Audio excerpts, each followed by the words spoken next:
हमारे देश में ऐसे कई बच्चे हैं जिनका भविष्य कचरे के ढेर में ही खोकर रह गया है। एक बड़ी फौज ऐसे बच्चों की इस देश में है जो कि अपनी पारिवारिक दयनीय स्थिति के चलते कचरे से पन्नियां, लोहा, प्लास्टिक बिनकर 2 जून की रोटी की जुगाड़ में लगे रहते हैं और इसी कचरे के बीच इनका बचपन कहीं खो जाता है।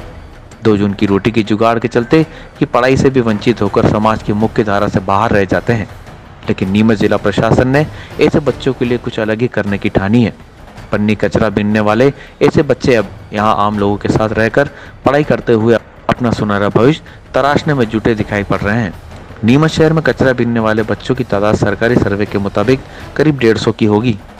कचरा बीनने वाले बच्चे अपने परिवार के लिए आर्थिक रूप से मददगार बन जाते हैं। धीरे धीरे उनका रोजगार बन जाता है।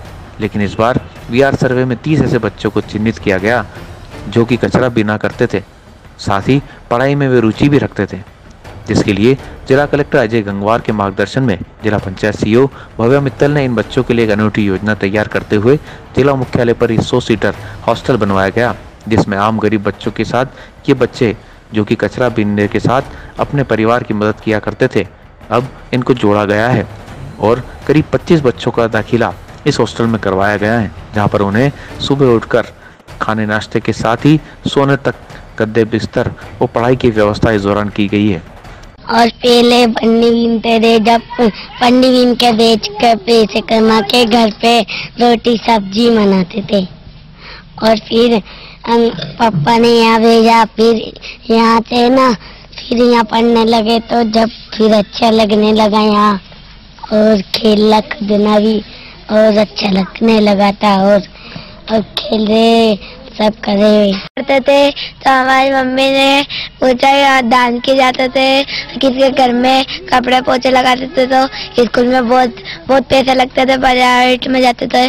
तो हमारी मम्मी ने ये चोरों उनका छात्रावास में स्कूल नया खुला है तो वहाँ पे डाल दिया हमारी मम्मी ने कि छात्रावास में चल जाए तो जिंदगी बन जाएगी आपकी, तो अच्छा पढ़ाएंगे।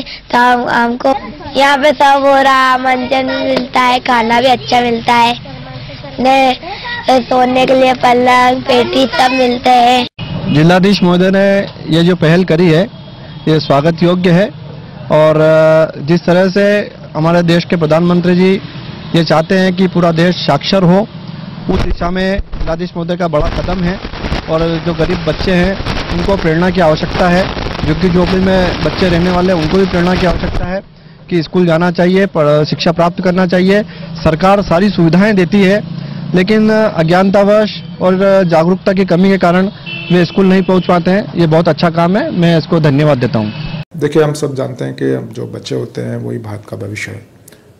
इसमें से ऐसे बच्चे जो वंचित हैं, जिनके पास माँ बाप गरीब हैं, जो लोग परंपरागत रूप से स्कूल्स में जाने में हिचकते थे, पन्नी बेचते हैं या उनके परिवारों के पास इतना इनकम के साधन नहीं है कि वो अपने बच्चों को रेगुलर पढ़ाई के लिए भेजें, उन सब बच्चों को हम लोगों ने ये तय किया कि इनके बच्चों को आइडेंटिफाई करेंगे। इनको आइडेंटिफाई करने के बाद इन बच्चों को रेजिडेंशियल स्कूल्स में लेकर के जाएंगे।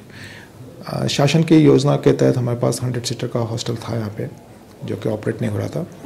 उसके हॉस्टल को हम लोगों ने ऑपरेट किया है और उसमें हमारे जो शासकीय अमला है उसको हमने निर्देशित किया कि जाकर के वो ऐसे बच्चों को ढूंढे जो बच्चे बहुत गरीब हैं और इस तरीके की चाइल्ड लेबर के रूप में काम कर रहे हैं, और उनको ला करके हम लोगों ने इसमें हॉस्टल में रखा है। उनके माता पिता के साथ काउंसलिंग किया है, उनको समझाया है और हम लोग उम्मीद करते हैं कि ये बच्चे यहाँ पे अपनी बेहतर शिक्षा पाएंगे और आगे चल कर के एक अच्छे नागरिक बनेंगे।